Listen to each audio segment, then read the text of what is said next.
جی بہت شکریہ میسم بھائی۔ جناب مفتی فضل حمدر صاحب تشریف لا چکے ہیں، میں ان کو آپ سب کی طرف سے خوش آمدید کہتا ہوں۔ مفتی فضل حمدر صاحب کسی تعارف کو محتاج نہیں، لیکن تھوڑا سا ان کے بارے میں بتاتا چلوں کہ آپ کراچی میں پیدا ہوئے، ایک عالم دین گھرانے میں پیدا ہوئے، ماسٹرز ڈگری کراچی میں ہی حاصل کی، اور اپنا ایک یوٹیوب سوشل میڈیا کا پلیٹ فارم رن کرتے ہیں اور انتہائی مقبول ہے۔ خاندانی طور پر پشتو زبان ان کی جو ہے وہ مادری زبان ہے، لیکن کراچی میں رہنے کی وجہ سے اردو میں جو ہے وہ کافی دسترس رکھتے ہیں۔ وہ پاکستان میں خاص طور پہ یونٹی کے حوالے سے اور اقلیتوں کے حقوق کے حوالے سے اپنی آواز بلند کرتے رہتے ہیں، اور پاکستان میں بین المذاہب کی کوششوں میں مفتی فضل ہمدرد ایک ہراول دستے کے طور پر پاکستان کے دیگر مسالک کو، دیگر مذاہب کو ایک دوسرے کے ساتھ جوڑے رکھنے کا کام کرتے ہیں، اور نفرت کو دور کرنا، تشدد کی سیاست کو دور کرنا آپ کا مطمع نظر ہے۔ میں آپ سب کی جانب سے مفتی فضل حمدر صاحب کو خوش آمدید کہوں گا، اور بغیر کسی توقف کے ان سے گزارش کروں گا کہ وہ گفتگو کا آغاز فرمائیں۔ جناب مفتی فضل حمدر صاحب۔ السلام علیکم ورحمۃ اللہ وبرکاتہ۔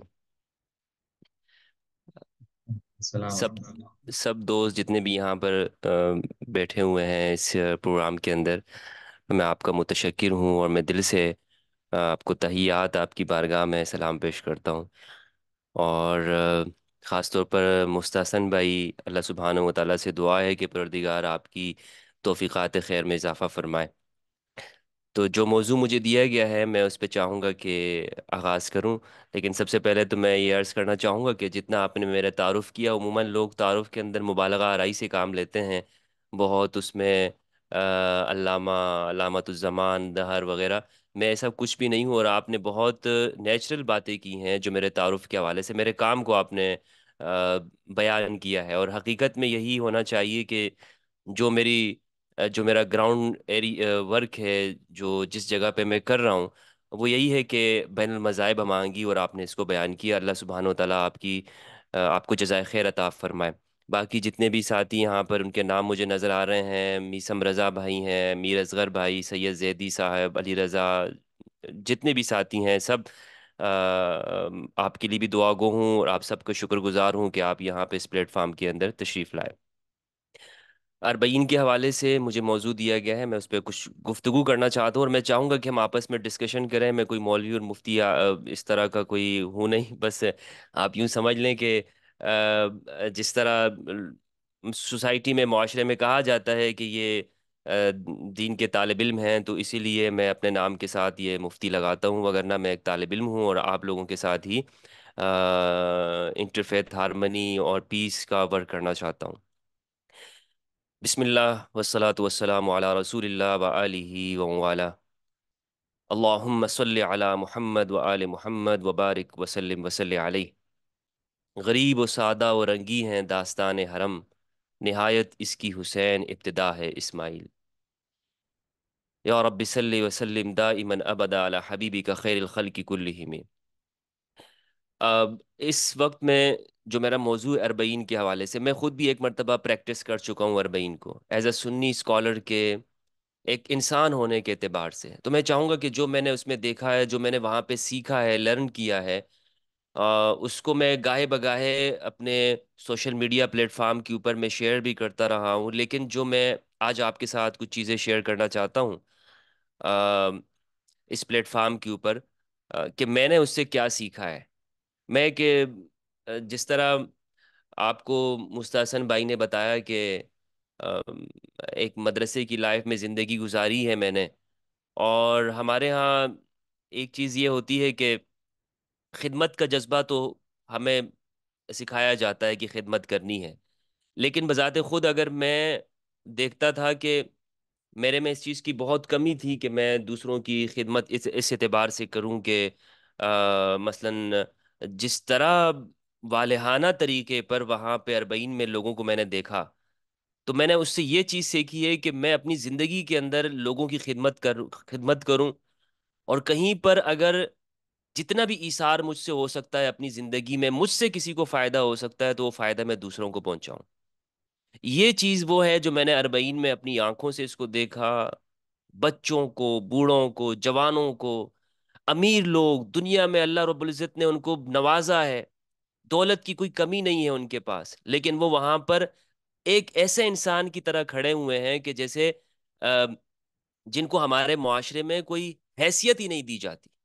بالکل انہوں نے اپنے آپ کو تیاگ دیا ہے، اپنے نفس کو مار دیا ہے، اپنی اندر کی خواہشات کو مارا ہوا، اور وہ دوسروں کی جوتیاں سیدھی کر رہے ہوں.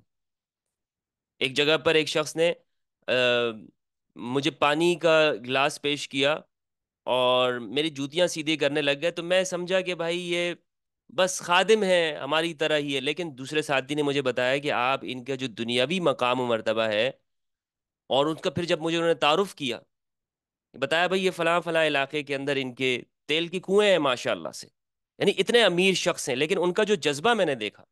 تو یہ جو خدمت کا ہے، یہ اربعین کے اندر، اربعین سے ہم سب کو نظر بھی آتا ہے، اور ہم سب وہاں پہ اس کو پریکٹس بھی کرتے ہیں، اور یہ چیز ہم وہاں سے سیکھتے بھی ہیں.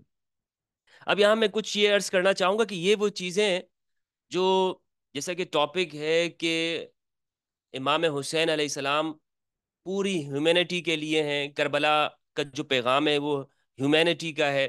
یہ ایک حقیقت ہے، اس میں کوئی مبالغہ نہیں ہے. یعنی ایسا نہیں ہے کہ ہم ایک بے ربط بات کر رہے ہوں، ایک موضوع ہو نہیں اور ہم کہنا چاہیں بھئی اس کے اندر ساری چیزیں ہیں. آج دنیا جس جگہ کے اوپر کھڑی ہے، ہم اپنے انفرادیت کو دیکھیں یا دنیا بھر کے معاشروں کو دیکھیں، تو ہمیں اس چیز کی بہت اشد ضرورت نظر آتی ہے کہ اربعین سے سیکھیں، اور خصوصاً امام حسین علیہ السلام کی جو زندگی ہے، اہل البیت کی جو زندگی ہے، اسے اپنے کردار کا اپنے اپنے کردار کے اندر ڈھالیں. اگر ہم اوورآل چیزوں کو دیکھیں تو دنیا کے جتنے بھی معاشرے ہیں، خواہ وہ مسلم معاشرہ ہو یا دوسرے معاشرے ہوں جن کو ہم کہتے ہیں کہ بھائی یہ غیر مسلم سوسائٹیز ہیں، انسان ہر جگہ پر ایک ہی ہے، انسان نہیں بدلتا. یعنی پاکستان کا اگر ایک مسلمان ہے اور یورپ کے اندر رہنے والا اگر ایک غیر مسلم ہے، وہ دونوں انسان ہی ہیں، ان کی انسانیت میں کوئی فرق نہیں ہے. افریقہ کا حبشی ہو یا پاکستان کا یا یورپ کا رہنے والا ہو، انسان اس کی انسانیت میں فرق نہیں آتا. لیکن ایسی کیا چیزیں ہیں کہ ہم یہ کہیں کہ بھائی دنیا بھر کے انسانوں میں یہ چیزیں مشترکہ ہیں اور یہ سب کے اندر پائی جاتی ہیں. یعنی جس کو کہا جاتا ہے کہ یہ اخلاقی قدریں جن کا تعین ہوتا ہے کہ دنیا کے ہر انسان میں وہ برابر کی ہوتی ہیں، اس کا مذہب سے تعلق نہیں ہوتا، اس کے انسانی فطرت سے تعلق ہوتا ہے. تو دنیا کے جو حکیم ہیں، دانشور حضرات ہیں، جہاں تک میں نے مطالعہ کیا ہے، وہ یہ کہتے ہیں کہ دنیا کا ہر انسان ہو تو وہ کچھ چیزوں کے اوپر مشترک ہے، خواہ اس کا مذہب کچھ بھی ہو. اول تو یہ ہے کہ وہ کہتا ہے کہ صفائی ہونی چاہیے، طہارت، یعنی صاف صفائی کو پسند کرتا ہے. دنیا کا کوئی ایسا شخص ہمیں نظر نہیں آئے گا جو کہتا ہو یار گندگی اچھی چیز ہوتی ہے، صفائی دنیا میں نہیں ہونی چاہیے. آج ہم پروٹیسٹ کرتے ہیں کہ چلو دنیا میں صفائی کیوں ہے، ایسا کوئی آپ کو نہیں ملے گا، بلکہ سب یہ کہتے ہیں کہ بھائی صفائی ہونی چاہیے. اسی طرح دوسری جو چیز ہے وہ ہے جسٹس، عدل، انصاف ہونا چاہیے. ہر انسان کی زبان کے اوپر یہ لفظ ہیں. اسی طرح ہر انسان یہ کہتا ہے کہ سچ بولے، میرے ساتھ سچ ہونا چاہیے، مجھے جھوٹ نہیں بولنا چاہیے. جھوٹ سے نفرت کرتا ہے ہر معاشرہ، سچائی سے محبت کرتا ہے، خواہ مسلم ہو یا مسلمان نہ ہو. حتیٰ کہ ایتھیسٹ وہ بھی کہتا ہے کہ بھائی جسٹ سچ ہونا چاہیے، میں سچ کہہ رہا ہوں، میں سچ کے ساتھ ہوں. اور ایک اور چیز ہے، وہ اس کو کہتے ہیں تقوی. یعنی خدا خوفی تو میں اس لیے نہیں کہہ رہا ہوں کہ کیونکہ یہ تقوی کی جو کیفیت ہے یہ اس انسان میں بھی ہوتی ہے کہ جو خدا کو نہیں مانتا، جو ایک انسان ہوتا ہے. یعنی جس کو جہاں تک میں سمجھوں تقوی کا معنی وہ قرآن کی اصطلاح میں نہیں کہہ رہا ہوں. تقوی کا اس معنی کے اندر اگر ہم کہیں کہ جسے کہا جاتا ہے نا کہ میں اپنے آپ سے کسی کو چوٹ نہ دوں، میں اپنے آپ سے کسی کو دکھ نہ دوں، کسی کے ساتھ غلط بیانی نہ کروں، کسی کی معیاری خیانت نہ ہو میرے اندر. تو تقوی، کیونکہ قرآن مجید کے اندر سورہ حجرات میں اگر ہم اس کا مطالعہ کریں تو سورۃ الحجرات سورۃ نمبر 49 کی جو ورس نمبر 13 ہے، اللہ رب العزت نے ارشاد فرمایا، اعوذ باللہ من الشیطان الرجیم، بسم اللہ الرحمن الرحیم، یا ایھا الناس انا خلقناکم من ذکر و انثی وجعلناکم شعوبا وقبائل لتعارفوا ان اکرمکم عند اللہ اتقاکم. اللہ نے یہاں پہ اس کے آغاز میں کہا کہ اے انسانوں، یہ نہیں کہا کہ اے مومنوں. پوری انسانیت سے اللہ کہہ رہا ہے کہ اے انسانوں، ہم نے تمہیں مرد و عورت سے پیدا کیا ہے، اور ہم نے تمہیں مختلف ٹرائبز کے اندر، مختلف قبیلوں کے اندر، مختلف مختلف چیزوں کے اندر ہم نے تمہیں بانٹا ہے تاکہ تم ایک دوسرے کو جان پہچان کر سکو، ایک دوسرے کے ساتھ تعارف کر سکو، اور تم انسانوں میں سب سے بہتر اللہ کو وہ ہے کہ جو تم میں سب سے زیادہ متقی ہوگا، یعنی جس کے اندر انسانوں میں، اس میں مومن اور غیر مومن کی بات بھی نہیں کر رہا اللہ، یعنی اس میں بات ہو رہی ہے انسان کی، کہ وہ انسان نفس انسان ہے جو جیتا ہے، جاگتا ہے، سنتا ہے، کھاتا پیتا ہے۔ اللہ کہہ رہا ہے کہ تم میں جو سب سے زیادہ متقی ہے وہ معزز ہے، اور بے شک اللہ علیم ہے اور خبیر ہے۔ تو یہ جو تقوی اگر ہم دیکھیں تو اللہ نے کہا کہ ہر انسان کے اندر ہوتی ہے۔ بیسیکلی یہ قرآن کی ایک دوسری آیت ہے جو یہ کہتی ہے اعدلوا هو اقرب للتقوی، ہمارے ہاں عدالتوں کے اوپر لکھا ہوتا ہے کہ اعدلوا، عدل کرو، یہ تقوی کے زیادہ قریب ہے۔ یعنی تقوی، اصل چیز تقوی ہے، عدل صرف اس کا پارٹ ہے۔ اسی طرح نماز پڑھو تاکہ تم تقوی کے قریب ہو جاؤ، تم روزہ رکھو تاکہ تم متقی بن جاؤ، قرآن میں ہے کتب علیکم الصیام کما کتب علی الذین من قبلکم لعلکم تتقون، تاکہ تم تقوی اختیار کرو۔ تو منزل تقوی ہے۔ تقوی کوئی ایسی پریکٹس نہیں ہے کہ جو مثال کے طور پر ہم اپنی کوئی بڑی چادر اوڑھ لیں اپنی زندگی میں، یا میں ہاتھ میں تسبیح لے لوں تو مجھے امیر اصغر صاحب کہیں کہ مفتی صاحب تو بڑے متقی آدمی ہو گئے ہیں، جناب آج کل تسبیحاں ہاتھ میں لے کے گھومتے پھرتے ہیں۔ یا جناب بڑی ٹوپی یا پگڑ لے لوں تو آپ دنیا کے لوگ مجھے کہیں کہ یہ تو بہت ماشاءاللہ متقی انسان ہے۔ بھائی نہیں، متقی ایک کوالٹی ہے جو ہر انسان کے اندر پائی جاتی ہے، اور وہ چیز یہ ہے کہ اس کے بدن سے اور اس کے جسم سے، اس کے خیال سے کسی کو نقصان نہیں ہوتا۔ تو بہرحال یہ جو دنیا کی ویلیوز ہے، اگر ہم اسے دیکھیں، اسلام یہ کہتا ہے کہ انہی چیزوں کو اپنے اندر اپنانے کا نام ہے، اور یہ دنیا کا اچھا انسان بن جاتا ہے جو بھی ان چیزوں کو اپناتا ہے۔ اب اگر میں ایک بالکل انسان ہو کر اس چیز کو دیکھوں کہ کربلا مجھے ایک انسان کے اعتبار سے کیا اپیل کرتی ہے، تو میں زیادہ دور نہیں جاؤں گا، میں آج کے ان لوگوں کو دیکھنا چاہوں گا کہ بھائی جو لوگ کربلا کا نام لیتے ہیں، جو عاشور کی بات کرتے ہیں، جو اربعین کی بات کرتے ہیں، ان کی زندگی میں کربلا نے کیا امپیکٹ ڈالا ہے، ان کی زندگی میں کربلا نے کیا اثر ڈالا ہے۔ تو یقین کریں، اگر میں یعنی ان ساری فلسفیانہ باتوں کو ادھر سائڈ پہ رکھ دوں اور میں اپنی آنکھوں دیکھی چیزوں کو دیکھوں، تو میں کہوں کہ ہاں یار، یہ وہ چیزیں ہیں جو انٹرنیشنل ویلیوز اگر ہم اسے کہیں یا ہیومینٹی کی باتیں کریں، وہ ساری چیزیں کربلا کا پیغام انہیں دے رہی ہیں۔ مثلا میں نے اپنے ساتھیوں سے وہاں کہا تھا کربلا میں، جب میں اربعین میں تھا، میں نے کہا دنیا کی ساری طاقتیں جمع ہو جائیں، یعنی بڑی سی بڑی طاقت جمع ہو جائے، تمام ممالک جمع ہو جائیں، وہ اپنا فنڈ لگا دیں، وہ اپنی فنڈ ریزنگ کر لیں، اپنی پوری ریاستی طاقت اور قوت کو جمع کر دیں، صرف مسلم کنٹریز نہیں، پوری دنیا کی طاقت ہے، وہ نجف سے لے کر کربلا تک جو انسانیت کا ایک سیل رواں ہے، انسانیت کا بہتا ہوا سمندر ہے، اس کو کھلا پلا نہیں سکتا، اس کو اتنے منظم انداز کے اندر اس کو نہیں چلا سکتا ہے۔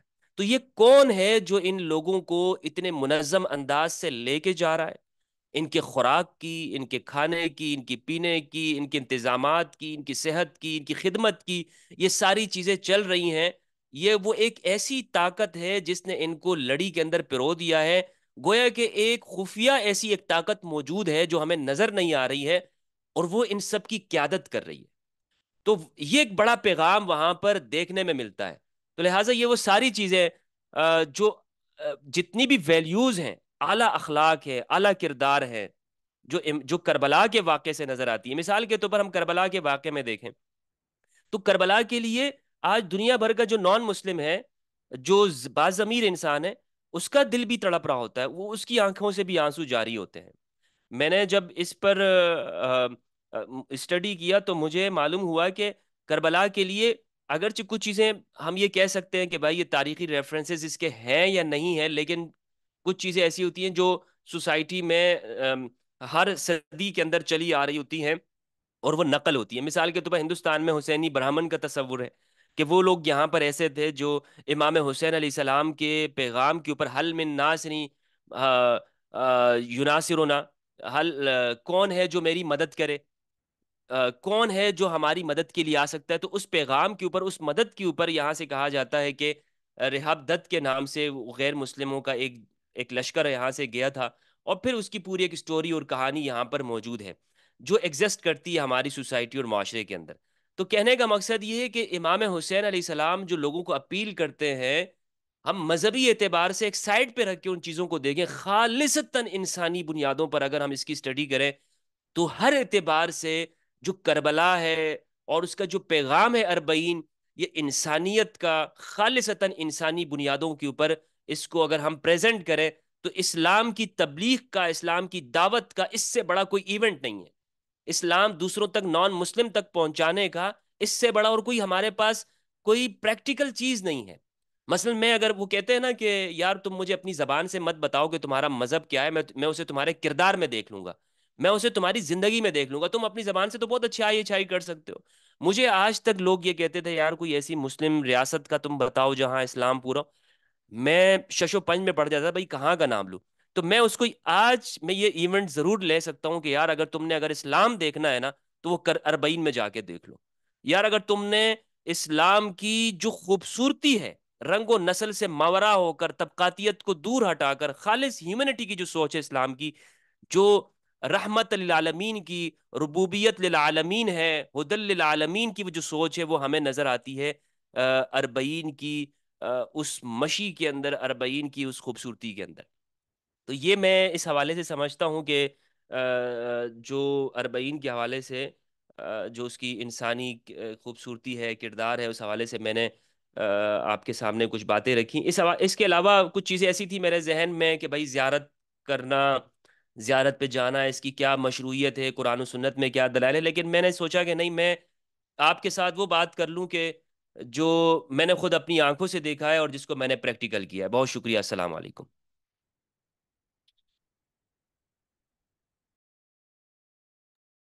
جی اب اگر کسی کا کوئی سوال ہے تو وہ اپنا ہاتھ کھڑا کیجئے۔ جی سید زیدی۔ جی بہت شکریہ برادر، السلام علیکم مفتی صاحب۔ مفتی صاحب سوال آپ کی ذات سے ریلیٹڈ ہے۔ ہم مومنین یہاں بیٹھے ہوئے ہیں اور بڑے کنسرن ہیں ہم آپ کی سیفٹی اور سیکیورٹی کی وجہ سے۔ تو آپ بتائیے کہ آپ کیسے ہیں، ٹھیک ٹھاک ہیں، کوئی آپ کی زندگی کو خطرہ تو نہیں ہے کراچی میں؟ اور کیا آپ کو انف سپورٹ، لیگل ہیلپ اور دوسری سپورٹ مل رہی ہے؟ اور ہم مومنین کس طرح سے اس میں حصہ ڈال سکتے ہیں اپنا؟ بہت شکریہ۔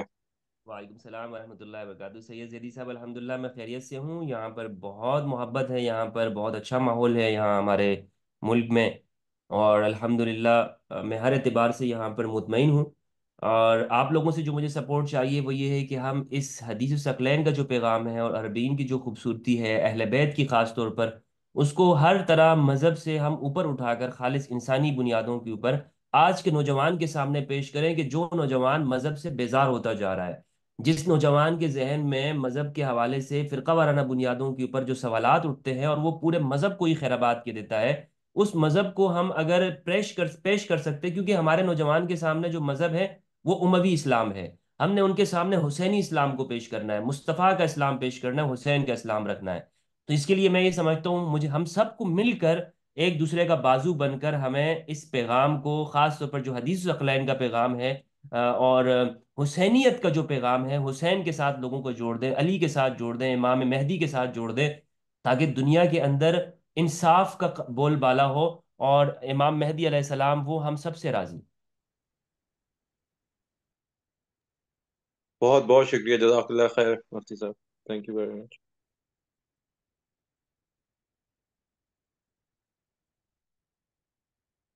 جی اینی ادر کوشچن؟ مسلم بھائی، do you have any question سر؟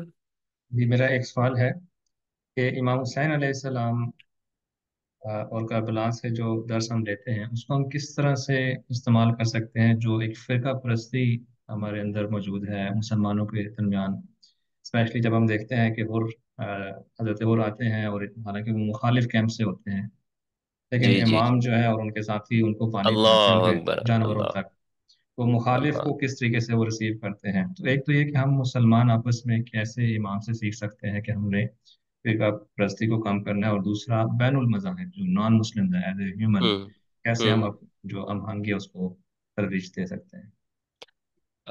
مسم بھائی بہت شکریہ۔ دیکھیں پہلی جو چیز ہے کہ ہم اس فرقہ واریت کے زمانے میں ہم لوگوں کو اہل بیت کا جو پیغام ہے، میں نے جو بھی مدرسے کے اندر زندگی گزاری، میں نے اپنی پوری سٹوری میں نے شیئر کی ہوئی ہے.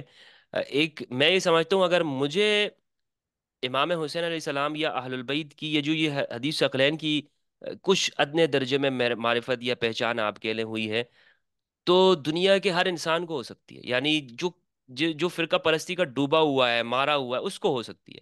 کیونکہ میں یہ سمجھتا ہوں کہ میں تو اس مذہبیت کے اندر ڈوبا ہوا انسان تھا نا.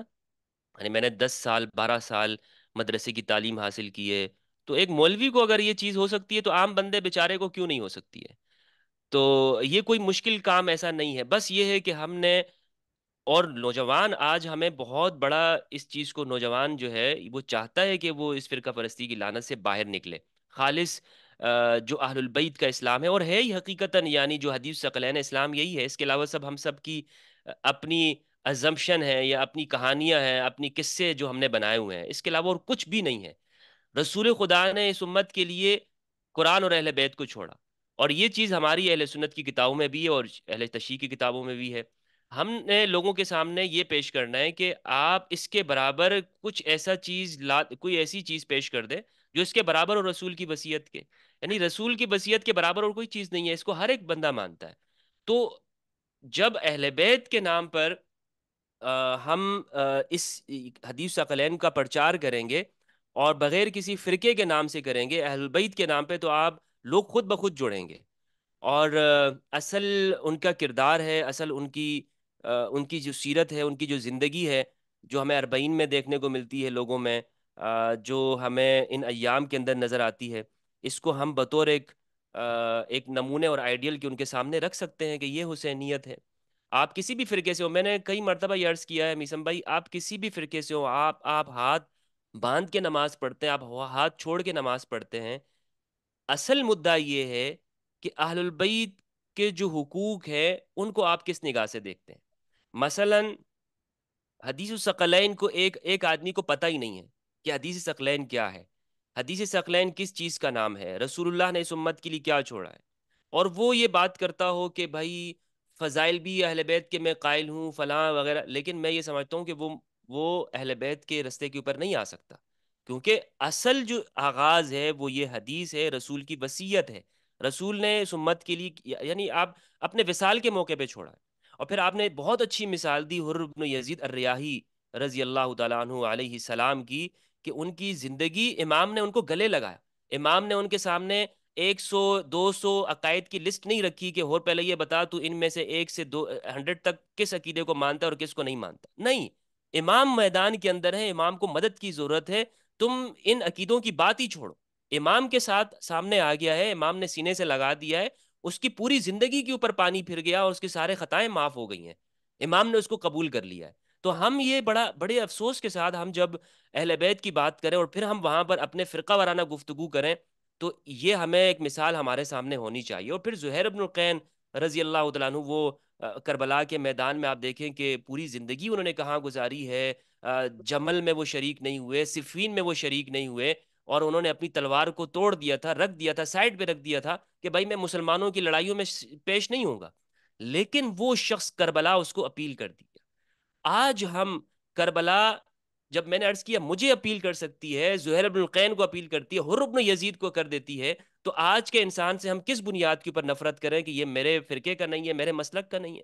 تو میں نے اپنی ذمہ داری ادا کرنی ہے، میں نے اس تک اپنا پیغام پہنچانا ہے، اور وہ حدیث ثقلین کا پیغام ہے، اور وہ اس تک میں لے کے جاؤں گا. دوسرا جو بین المذاہب کے حوالے سے، بین المذاہب میں تو بہت بڑا میدان ہے میسم بھائی، اتنا بڑا میدان ہے، اور کسی بھی سوچ اور فکر کو میں نے اس کو ٹیسٹ کرنے کی کوشش کی، اور میں نے دیکھا ہے کہ جتنے بھی مثال کے طور پر اگر کوئی نان مسلمز ہیں، اگر وہ اسلام کی طرف بھی آ جائے اور انہیں حسینیت کی پہچان نہ ہو، اسے بس صرف وہ کلمہ پڑھ لے، اس کی زندگی میں وہ تبدیلی دیکھنے کو نظر نہیں آئے گی.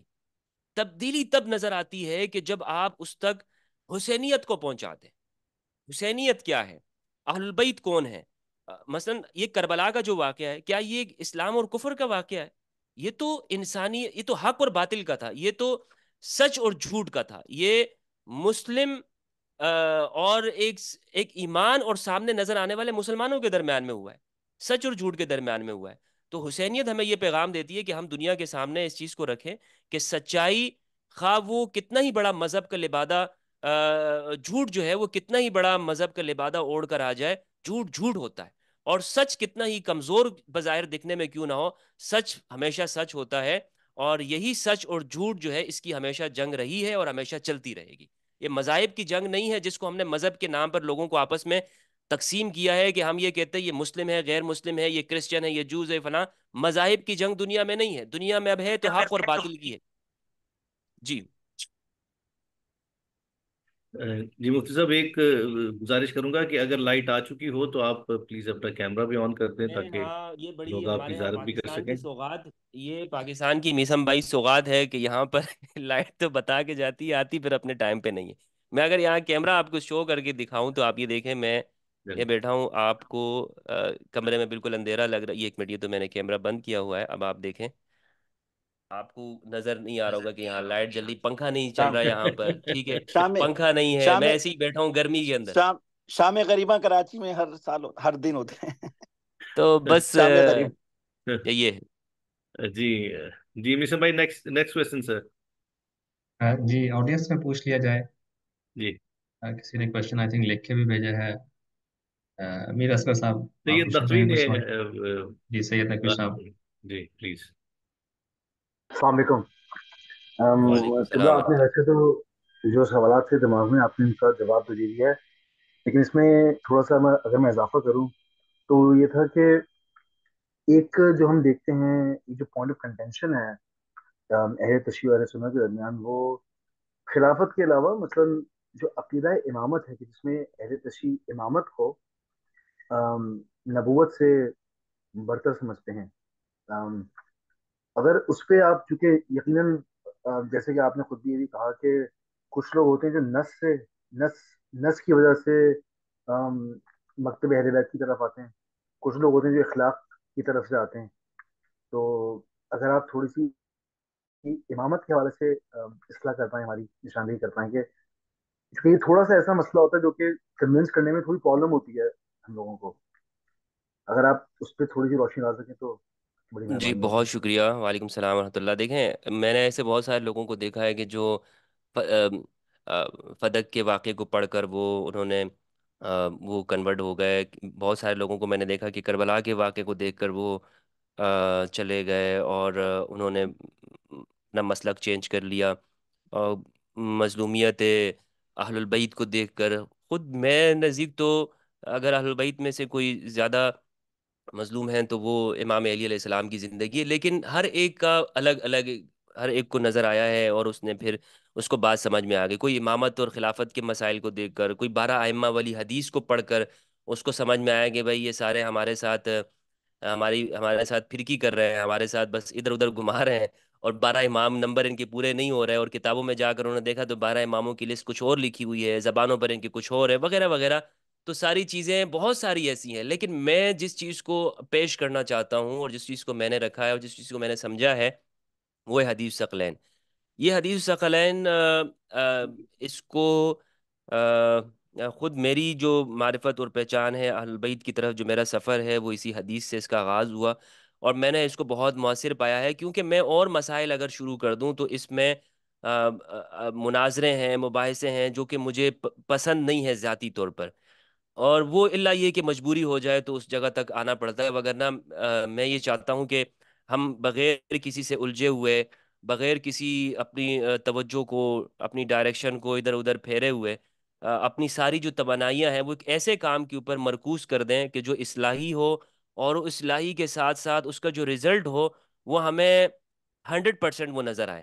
تو میں نے حدیث الثقلین کم از کم جس کے سامنے بھی رکھی ہے وہ سوچنے پہ مجبور ہوا ہے، اور کیونکہ اس میں کوئی بحث نہیں ہے، اس میں کوئی مناظرہ نہیں ہے، اس میں کوئی ایسی کوئی کسی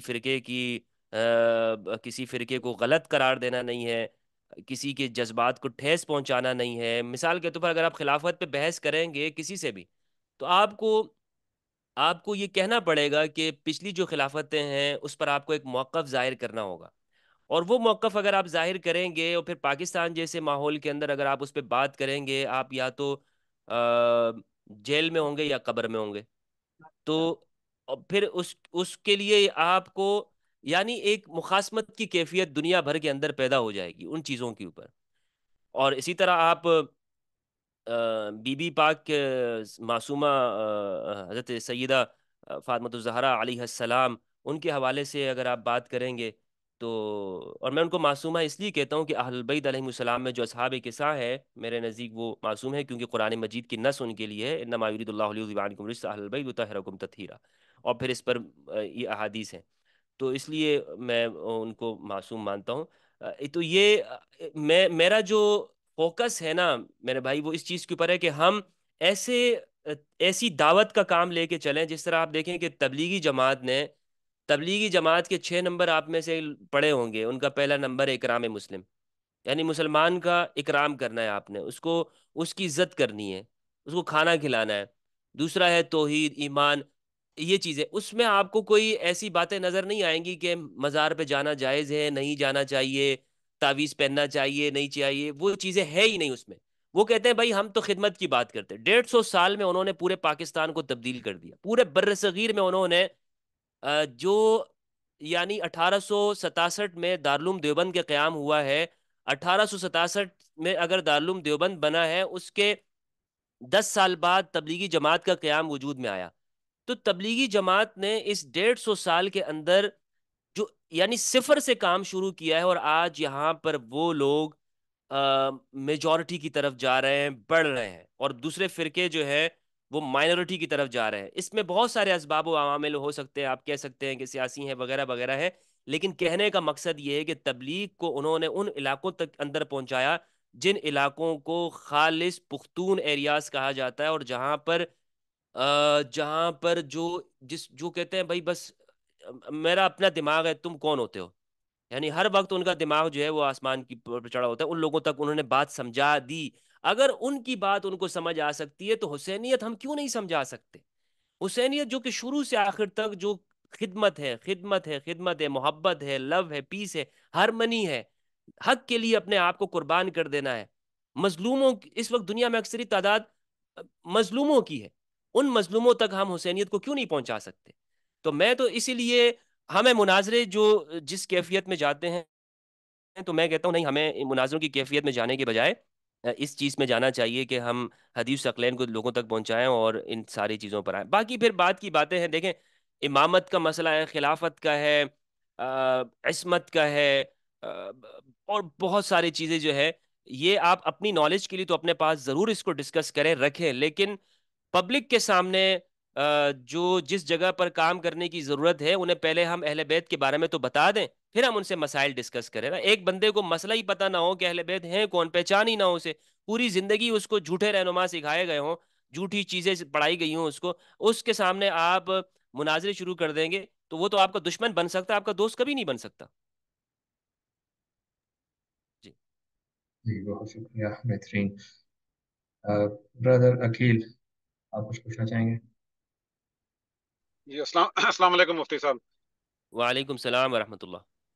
آپ کو یہاں اس فورم پہ دیکھ کے بہت خوشی بھی ہو رہی ہے، اور سچ پوچھیں تو تھوڑا میں جو ہوں انسپریشن تو الگ لفظ ہے، لیکن وہ کہتے ہیں نا کہ ہم جتنے لوگ یہاں موجود ہیں سوائے آپ کے، ہم شیعان علی ابن ابی طالب اس لیے ہیں کیونکہ ہم ان گھرانوں میں پیدا ہوئے ہیں.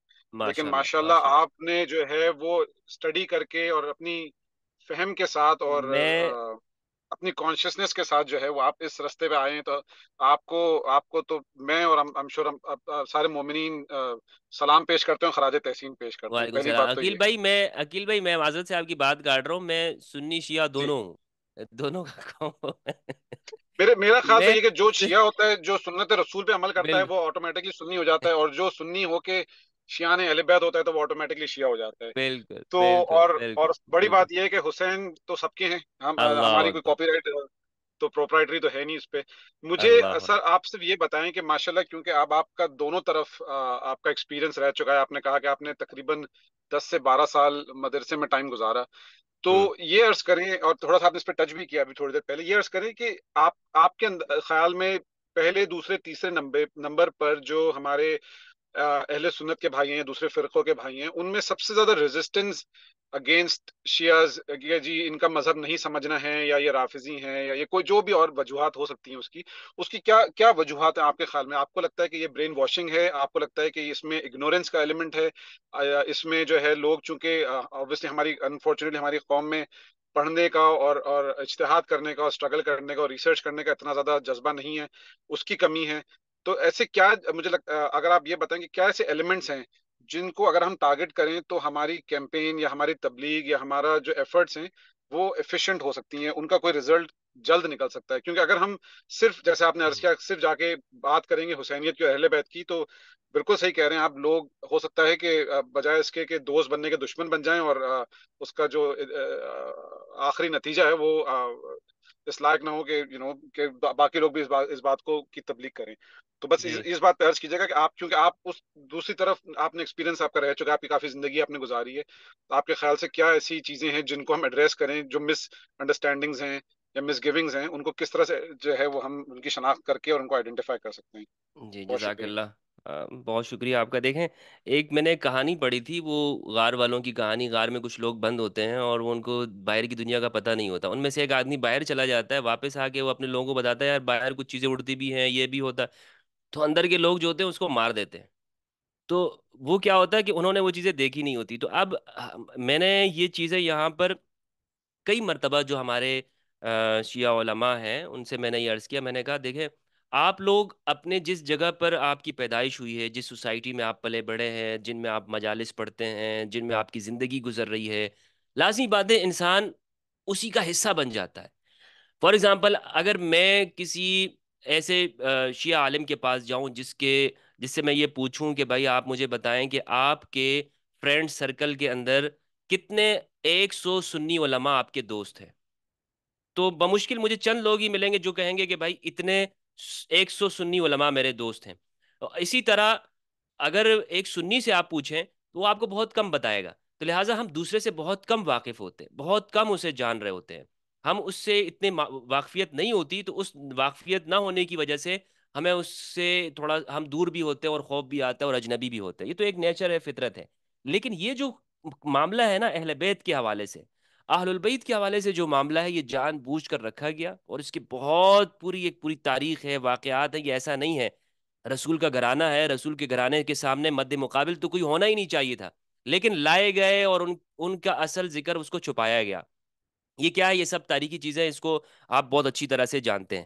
اب کرنا کیا ہے؟ مثلا کرنے کا کام کیا ہے؟ یہ ساری چیزیں تو ہوتی رہی، تاریخ میں ہوتی رہی۔ اب ہم کیا کریں؟ دیکھیں، ہم نے اگر لوگوں کے ساتھ بحث شروع کر دی، اگر ہم نے لوگوں کو اس کو ہم نے یہ کہا کہ تم غلط ہوگا کیا کہ مثال کے طور پر میرا اپنا پورا خاندان ہے، اس میں کوئی شیعہ نہیں ہے، ٹھیک ہے، لیکن مجھے سننے کے بعد میرے جو قریب کے جو کزن ہیں، ابھی جو میری ریسنٹ سے ملاقاتیں ہوئی ہیں، وہ کہہ رہے ہیں کہ یار ہم میں نے اکٹھی 2 نمازیں پڑھنا شروع کی ہیں۔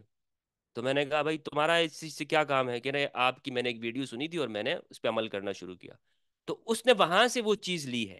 اب وہ ایک شخص ایسا ہے کہ جس کا میں یہ دیکھتا ہوں تو مذہب کے ساتھ اتنا تعلق نہیں ہے، لیکن میرا ریلیٹیو ہے اور میری ویڈیوز وہ دیکھ رہا ہے، تو اب میرے خاندان کے اندر وہ آہستہ آہستہ یہ چیزیں اس طرح کی اویئرنیس آ رہی ہے، اور یہ بہت اچھی بات ہے کہ اسے حدیث کا علم ہو رہا ہے۔ یہ کوئی شیعت کی بات نہیں، یہ حدیث کی بات ہے، لیکن چونکہ شیعہ عمل کرتے تھے تو ہمارے لوگوں نے منع کیا نہیں کرو۔ ایسا بھی ہوا ہے کہ سچائی کو اس لیے منع کیا کہ شیعہ یہ کام کرتے ہیں۔ تو اب مثال کے طور پر اگر میں ہمارے ہاں صحابہ کا زیادہ ذکر ہوتا ہے، ہمارے خاندان میں، ہمارے لوگوں میں، ہماری سوسائٹی میں، اہل سنت میں، اہل بیت کا نہیں ہوتا۔ اب ہمارے لوگوں کے سامنے اگر اہل بیت والا شخص جو اہل البیت کے حوالے سے بات کرتا ہے تو اسے اجنبی لگے گا، کیونکہ اس نے اپنی زندگی پر اس نے سنا ہی نہیں ہے۔ اور آپ کے ہاں بالکل ایسا ہی ہے، ہمارے ہاں جو شیعہ سوسائٹی ہے اس میں اہل البیت کا جو ذکر ہوتا ہے وہ اہل البیت کا ہی ہوتا ہے۔ تو اب ان کے سامنے اگر ہم صحابہ کی بات کریں گے تو وہ کہیں گے کہ بھائی یہ کیا ہے؟ اب دونوں کے درمیان میں ایک دوری پیدا ہو رہی ہے، اس طرح ایک خاموش طریقے پر، اور اس کو استعمال کیا گیا بہت ساری چیزوں نے، اور مولوی حضرات نے خاص طور پر دونوں میں درمیان میں دوری بنائی۔ اب ہم نے پل کا کردار ادا کرنا ہے، ہم نے کہنا ہے بھائی سنی آپ سنی رہو، آپ شیعہ ہیں، آپ ماشاءاللہ آپ کو تو حدیث اقلین کا پتہ ہی ہے، آپ اپنی جگہ پہ شیعہ رہیں، ہم آپ کے درمیان میں ایک پل بنا رہے ہیں، اور پل یہ ہے، رسول کی وصیت ہے، میں تم میں قرآن و اہل بیت کو چھوڑ رہا ہوں۔ نہ تمہاری اپنی کوئی شناخت ہمارے لیے معتبر ہے، نہ اس کی شناخت ہمارے لیے معتبر ہے، ہمارے لیے رسول کا فرمان معتبر ہے. یعنی ہمارے لیے اگر ایک شیعہ اگر تشیع معتبر ہے تو تشیع کون سی ہے؟ میری بنائی ہوئی تشیع ہے یا امام علی علیہ السلام کی تشیع ہے؟ کون سی، کس چیز کو ہم رہنما اور آئیڈیل اپنے لیے بناتے ہیں؟ یعنی ہم بنائیں کس چیز کو؟ امام علی کی زندگی کو بنائیں گے نا، اہل البیت کی زندگی کو بنائیں گے، اور جو وہاں سے ایک پورا تسلسل چلا آ رہا ہے جو آج تک ہمیں ملا ہے اہل البیت کی زندگی کا، وہ ہمارے لیے رہنما اور آئیڈیل ہوگا. تو یہ جو اگر ہم اہل سنت کو، اہل سنت کیا، ہر ایک شخص کو دنیا کے اس کا کسی بھی فرقے سے تعلق ہے، ہم حدیث الثقلین کو اس تک پہنچائیں اور بتائیں کہ بھائی یہ وہ چیز ہے جو اس جگہ پر موجود ہے، رسول اللہ نے ہمیں ہر مسئلے سے حل دیا ہے. آج ہم فرقہ واریت کے لیے روتے ہیں مستحسن بھائی، ہم یہ کہتے ہیں کہ یار فرقہ واریت نہیں ہونا چاہیے، اربوں کروڑوں کے بجٹ جو ہے وہ پاس کیے جاتے ہیں اور ادارے بنائے جاتے ہیں، کانفرنسز ہوتی ہیں، بڑے بڑے 5 اسٹار ہوٹل کے اندر مولوی صاحبان کو بلایا جاتا ہے، انوائٹ ہوتا ہے، اور کیا ہوتا ہے اس کا نتیجہ کیا نکلتا ہے؟ سب لوگ آگے تقریر کرتے ہیں بھائی مسلمانوں ایک ہو جاؤ. کس چیز پہ ایک ہو جاؤ بھائی؟ کیا ایسا کیا ایجنڈا ہے تمہارے سامنے؟ تو اس لیے آپ دیکھیں ساری کوششیں رائگاں ہو جاتی ہیں. وہ جو اندر جو چیز ہے نا، جو فرقے کی محبت ہے، وہ نکل نہیں پا رہی ہوتی کیونکہ وہ بت بن گئی ہے. اس کو توڑنے کا حل وہ قرآن اور اہل بیت کی زندگی ہے. رسول کی یہ حدیث ہے، رسول کا یہ فرمان ہے، میں تم میں 2 گراں قدر چیزیں چھوڑ کے جا رہا ہوں، تم کبھی گمراہ نہیں ہوگے، کتاب اللہ و عطرتی اہل بیتی، اور امت کو ضمانت ہے رسول کی، یہ امت دنیا کے ہر فتنے کا مقابلہ کر سکتی ہے.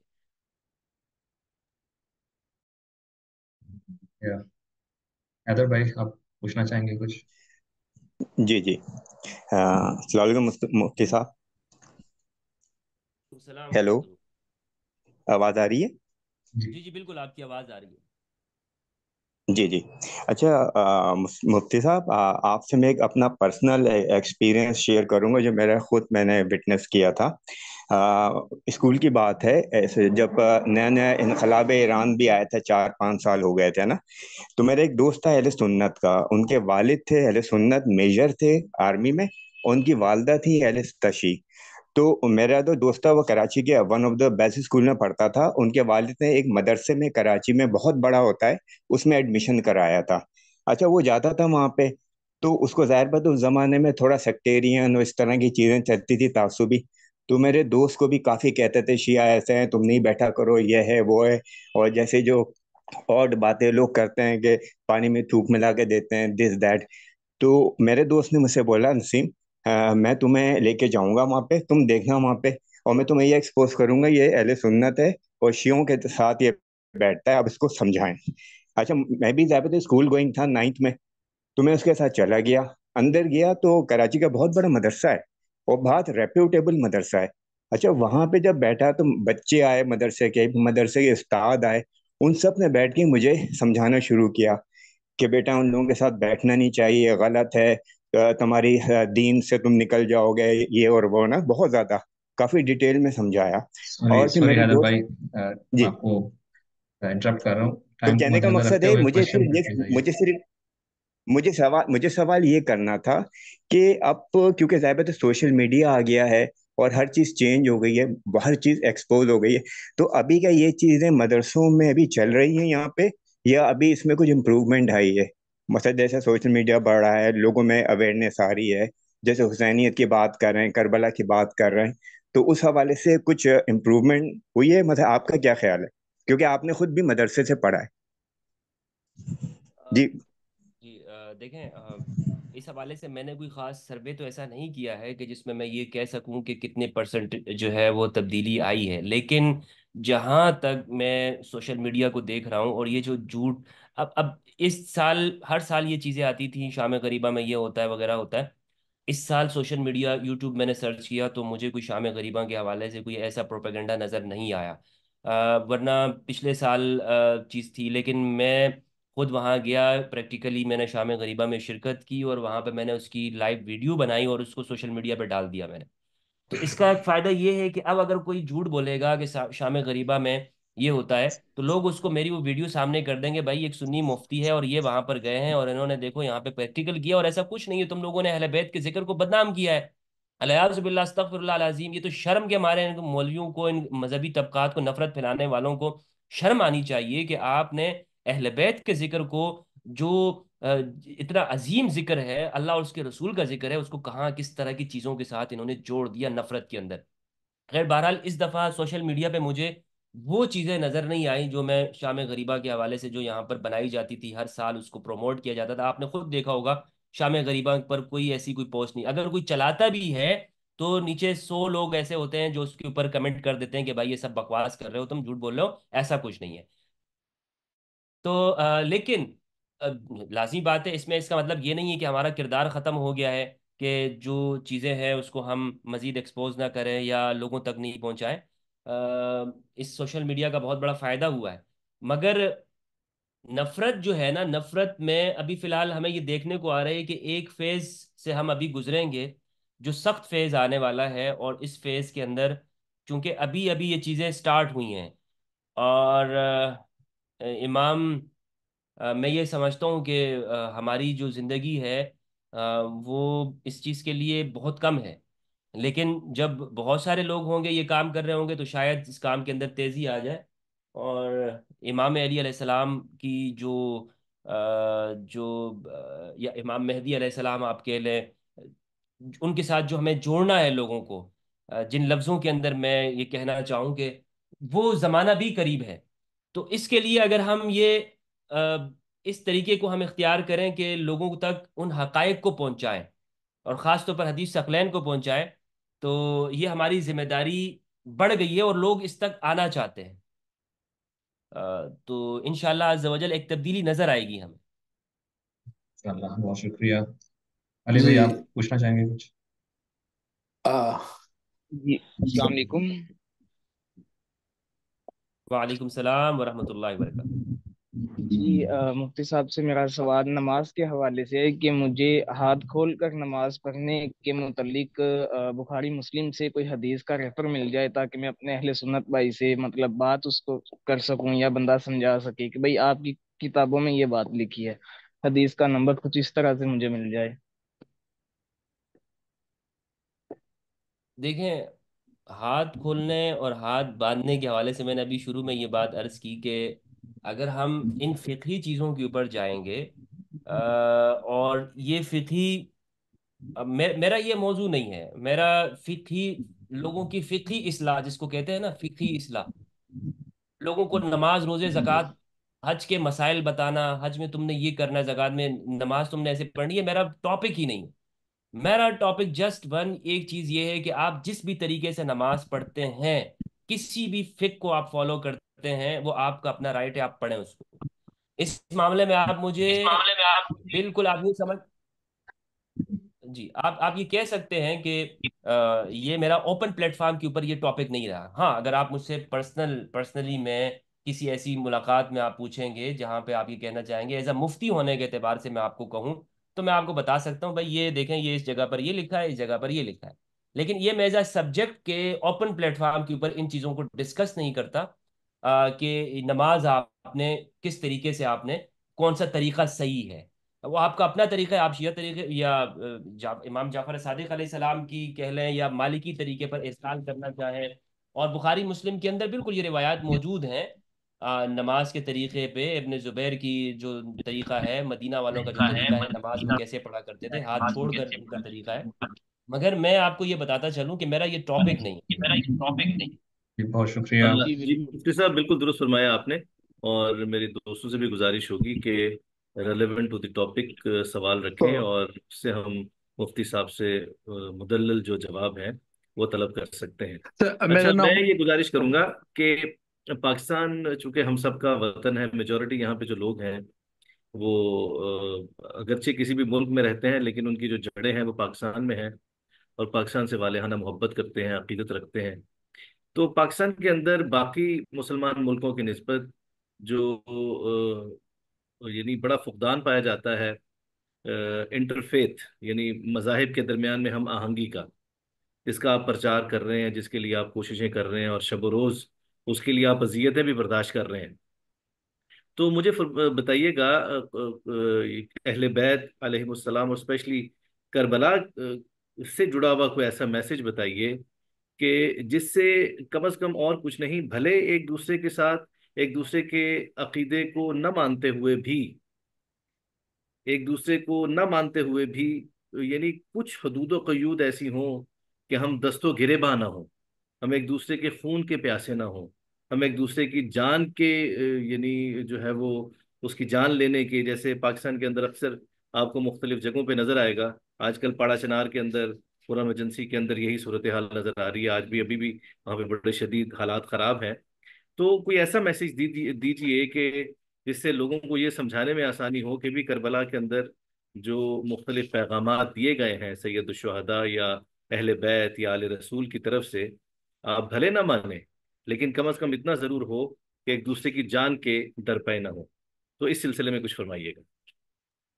بہت اچھا محسن بھائی، اور ایک اچھا سوال ہے یہ، اور اس کی ضرورت بھی ہے کہ ہم کربلا کو ایک رول ماڈل کے طور پر ہم لوگوں کے سامنے پیش کریں۔ میں نے آپ کے سامنے عرض کیا کہ دنیا کی جو بہت ساری تحریکیں ہیں انہوں نے اپنے نمبرز بنائے ہوئے ہیں، اور ان نمبرز کے اوپر وہ کام کرتے ہیں اور رزلٹ ان کا نکلتا ہے، اور ہمارے سامنے تو پوری تاریخ ہے، پوری ایک کتاب ہے، پوری ایک قربانیاں ہیں، دین ہے پورا۔ ہم اسے اگر اس طور پہ پیش کریں تو کیوں نہیں اس کا رزلٹ نکلے گا؟ میں نے اصول کافی کے اندر ایک روایت پڑھی تھی، اور یقین جانے مجھے وہ س- اسلام کا مغز معلوم، مغز اسلام کا، یعنی جو جوہر ہے، جوہر اسلام کا، اگر ہم کہیں نا کہ جو نچوڑ اس کا نکلے اور جو جوہر ہے وہ یہ ہے کہ اب باب کا نام ہے باب اصلاح بین الناس، لوگوں میں صلح کرانا۔ کیا بات ہے! امام جعفر الصادق علیہ السلام سے روایت نقل کرتے ہیں، ان کی شاگرد ہیں مفضل، ان کے صاحب ہیں، وہ کہتے ہیں کہ میں نے دیکھا کہ دو افراد آپس میں لڑ رہے تھے، دو رشتہ دار تھے، آپس میں ان کا جھگڑا اور تنازع تھا، اور وہ میراث وراثت کے اوپر ان کا جھگڑا ہو رہا تھا۔ تو میں نے ان کے پاس میں گیا، میں نے کہا بھائی کیوں جھگڑ رہا ہے؟ انہوں نے بتایا بھائی اس معاملے کے اوپر ہمارا جھگڑا ہو رہا ہے۔ تو مفضل کہتے ہیں کہ میں نے ان کے سامنے ان کو 400 درہم کے اوپر وہ جھگڑا تھا، تو میں نے وہ 400 درہم ان کے سامنے رکھے، میں نے کہا یہ لو اور اس جھگڑے کو ختم کرو۔ تو وہ کہنے لگے بھائی یہ تم اپنی طرف سے دے رہے ہو؟ انہوں نے کہا کہ یہ جان لو کہ یہ میں اپنی جیب سے نہیں دے رہا ہوں، اپنی جانب سے نہیں دے رہا ہوں، بلکہ یہ مجھے میرے امام نے مجھے دیے تھے، اور کہا تھا کہ مفضل جب بھی دنیا کے اندر کسی انسان کا آپس میں تنازع ہو، وہاں میری جانب سے یہ مال اس میں خرچ کرتے رہنا، اس میں آپس میں انسان کی بات کی۔ تو مجھے تو اہل بیت کی زندگی میں یہ نظر آیا، اہل بیت کی زندگی میں دوسروں کے مسائل کو حل کرنا نظر آیا، قربانی اور ایثار کی کیفیت نظر آئی۔ اور صفین کو اگر ہم دیکھتے ہیں، صفین میں بڑا مشہور واقعہ ہے کہ پانی پر جب معاویہ بن ابی سفیان کے لشکر میں، اور یہ ہمارے اہل سنت کی کتابوں میں لکھا ہوا ہے کہ جب وہ قبضہ ہو گیا، ان کا کنٹرول ہو گیا، تو انہوں نے پانی امام علی کے لشکر پہ بند کر دیا تھا۔ پھر جب دوبارہ سے اگلے دن جب امام علی کو غلبہ حاصل ہوا، تو آپ نے سب کو پینے کی اجازت دے دی، کہا گیا کہ یہ ان کا اخلاق تھا، یہ ہمارا کردار ہے۔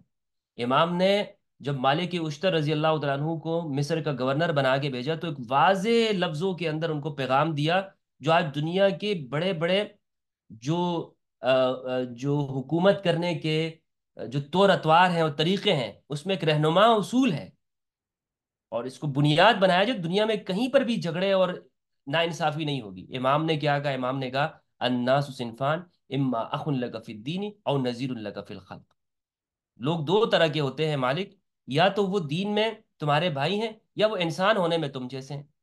تو فیصلہ کرتے ہوئے کبھی یہ مت دیکھنا کہ یہ کون ہے وغیرہ، اس کا فرقہ، عقیدہ، مسلک، مذہب کیا ہے، یہ تمہارے انسان ہیں، یہ اللہ کے پیدا کردہ ہے۔ تو مجھے تو ان میں اہل بیت کی زندگی میں ہارمنی نظر آتی ہے، اور ہر جتنی بھی جو چیزیں ہیں وہ اہل بیت کی زندگی میں، حکمرانی کیسے کرنی ہے، اقتدار کیسے کرنا ہے، لوگوں کے ساتھ رویہ کیسا ہونا چاہیے، ریاست کیسے چلے گی۔ آج ہم بظاہر مستحسن بھائی نام لیتے ہیں کہ ہم اہل بیت کا، علی کا نام لیتے ہیں، لیکن کردار میں ہم دیکھیں تو ہم حکومتوں میں دیکھیں اور جگہوں میں دیکھیں، بظاہر ہمیں وہ ہماری زندگی میں وہ چیز نہیں ہوتی، وہ شامیوں کی چیز ہم اس کو رول ماڈل بنا رہے ہوتے ہیں، یار کسی طریقے سے دوسروں کو خوش کرتے رہو، یار دوسرا راضی رہتا رہے تم سے۔ تو رول ماڈل ہم کس کو بنا رہے ہیں؟ کون لوگ ہیں جو ہم جن کو ہم رول ماڈل بنائیں گے دنیا میں پیس اور ہارمنی ہوگی؟ تو یہ جو لبنان کے مسیحی جورج ارداق ہیں، انہوں نے موسوعہ لکھا ہے امام علی علیہ السلام کے اوپر. تو وہ واقعہ آپ نے سنا ہوگا کہ کس طرح انہوں نے امام علی کی زندگی کے اوپر لکھا، اور پھر وہ ایک مسیحی جو بشپ تھا، انہوں نے اس کے لیے اس کی پبلش کرنے کے لیے ان کو پیسے دیے تھے. پبلش کرنے والا کوئی مولوی کوئی دوسرا نہیں تھا، اس مسیحی نے اس کو پبلش کیا. کہا کہ یہ امام نے جو یہاں پر ہمارے ساتھ احسانات کیے تھے امام علی نے اپنے دور میں مسیحیوں کے اوپر، میں آج اس کا احسان تو نہیں چکا سکتا ہوں لیکن کچھ اس میں شکریہ ادا کرنا چاہتا ہوں. تو اور کوئی بھی انسان ہو دنیا کا، وہ ایک انسان ہونے کے اعتبار سے علی کی زندگی پڑھ لے اور واپس آئے گا تو وہ علی کا عاشق بن جائے گا. خواہ اس کا عقیدہ مذہب کچھ ہو، علی کا عاشق ہوگا، وہ علی سے محبت کرنے والا ہوگا. جی.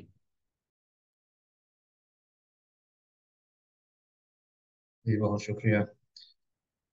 ٹائم کو مد نظر رکھتے ہوئے ایک آخری سوال پوچھنا چاہوں گا کہ ہمارا موضوع ہے کربلا، حسینیت اور انسانیت. واقعہ کربلا کا انسانی تاریخ پہ کیا اثر ہے، ہیومن ہسٹری کے اوپر کیا اثر ہے؟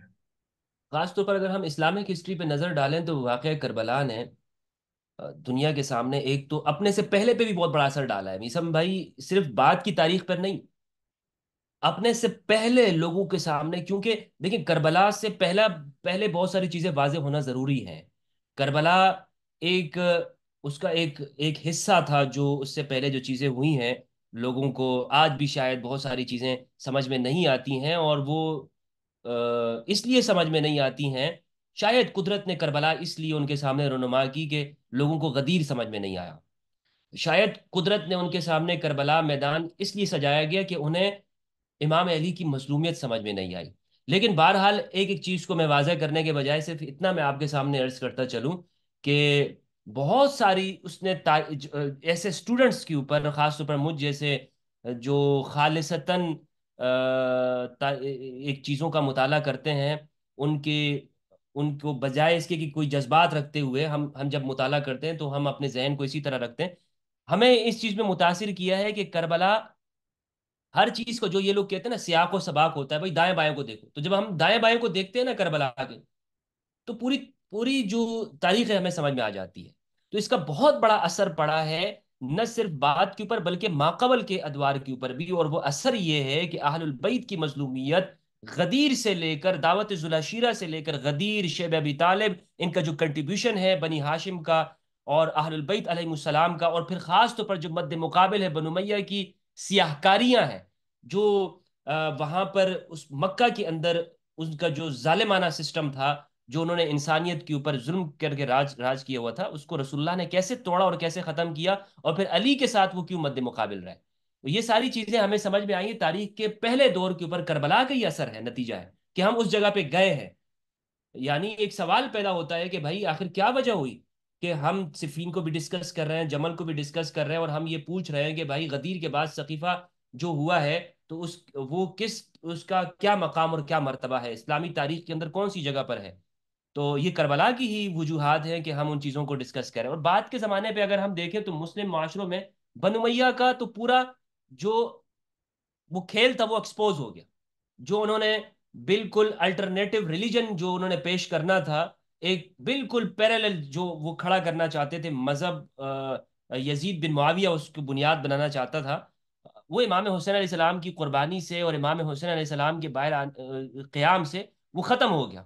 اس الٹرنیٹو ریلیجن کا تصور ہی اڑ گر رہ گیا. لوگوں میں اتنی جرت اور غیرت پیدا ہوئی. آپ خود دیکھیں واقعہ حرہ کو جب مطالعہ کریں گے تو وہ کہتے ہیں اگر اب بھی ہم نہ نکلتے تو ہمیں یہ خوف ہو گیا تھا کہ اوپر سے آسمان سے ہمارے اوپر پتھر برس جائیں گے. تو حرہ کا جو واقعہ ہوا ہے جس میں 10,000 صحابہ کرام بھی شہید ہوئے ہیں، 10,000 تابعین اور یہ ان کی اولاد اور انصار اور مہاجرین صحابہ کے بچے اس میں شہید ہوئے ہیں.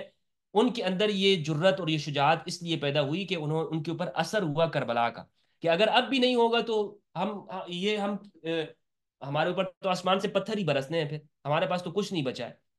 پھر آگے پوری تاریخ کو ہم دیکھیں، بنو امیہ کے ساتھ جو ہوا اور بنو عباس کا آنا، پھر اس کے بعد ایک آج تک ہمیں جو چیزیں نظر آتی، بلکہ ایک مورخ کو میں پڑھ رہا تھا، مفکر کو، وہ یہ کہتا ہے کہ انقلاب فرانس کی بنیادوں کے اندر کربلا کا سبق ہے۔ اگر میں اس کو ایک بڑے اس کو پھیلاتے ہوئے چیز کو سمجھوں تو میں یہ کہوں گا کہ دنیا میں اگر جمہوریت سے کوئی واقف ہوا ہے تو وہ کربلا کے بعد ہوا ہے۔ دنیا میں جتنی بھی انقلابات ہوئے ہیں، آپ خود تاریخ کا مطالعہ کریں، جمہوریت پہلے کیوں نہیں ہوئی؟ یا اس کے اثرات اور ثمرات اس طور پر دنیا میں جو جو اقتصادی انقلابات ہوئے ہیں، جو آگے لوگوں نے اپنا ذہن استعمال کرنا شروع کیا کہ بھائی میں ایک شخص واحد کی حکمرانی کو قبول نہیں کروں گا، اس کے اندر یہ جرت کیسے پیدا ہوتی ہے؟ اس شخص کے اندر یہ شجاعت کیسے پیدا ہوتی ہے کہ بھائی یہ فرد واحد ہے، یہ ڈکٹیٹرشپ یہ اس طرح کی نہیں ہونی چاہیے، میں حق کے ساتھ کھڑا ہوں؟ یہ کربلا نے اس کے اندر یہ جذبہ دیا ہے۔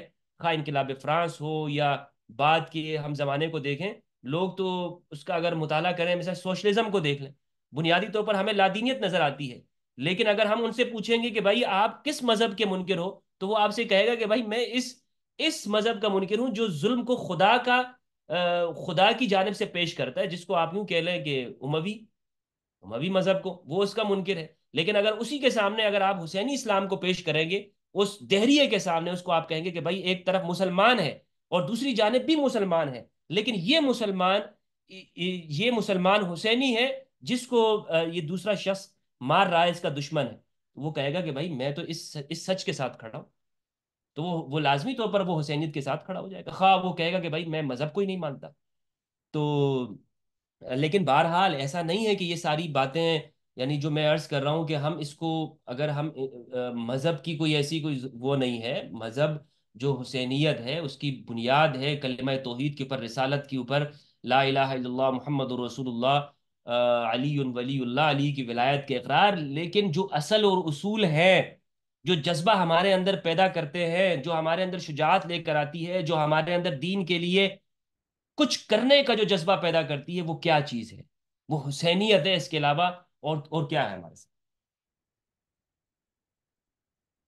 جی بہت شکریہ۔ جی بہت شکریہ مفتی فضل ہمدرد صاحب، آپ آج ہمارے اس فارم پہ تشریف لائے۔ میں اپنے تمام سننے والوں کو بتاتا چلوں کہ انشاءاللہ 21 سفر کو جو ہماری اربائن گلوبل نیٹ ورکنگ ایونٹ ہو رہا ہے، اس میں بھی مفتی فضل ہمدرد صاحب تشریف لائیں گے اور ہارمنی بٹوین دی ریلیجنس پہ گفتگو کریں گے۔ آپ سب سے گزارش ہے میں کہ اس جو میں بھی مسلسل اربائن کے، بھائی عربک میں گفتگو کر سکتا ہوں؟